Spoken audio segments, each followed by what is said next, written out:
গোয়েন্দা মেহুল একটি পাড়া থেকে একটি ফোন কল পেয়েছিল। মেহুলকে জানায় যে গত 4 দিন ধরে সমস্ত 4টি বাড়িতে ছিনতাই করা হয়েছিল।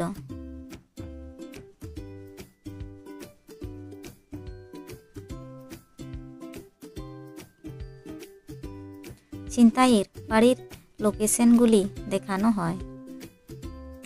মেহুল সন্দেহ করেছিল যে আজও একটি বাড়িতে ডাকাতি হবে। আরও 4 জন লোক ছিল সেই লোকেশনে। তোমরা কি অনুমান করতে পারবে যে পরবর্তী কার বাড়িটি ছিনতাই করা হবে?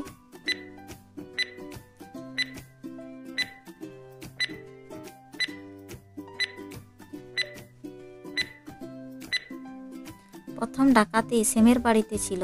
শ্যামের তার নাম 3টি চিঠি রয়েছে। দ্বিতীয় ডাকাতি রায়ের হাউসে 4টি চিঠি। তৃতীয় ছিল কেভিন, 5টি ছিল। একইভাবে এরপর হবে উইলিয়ামে 7টি চিঠি।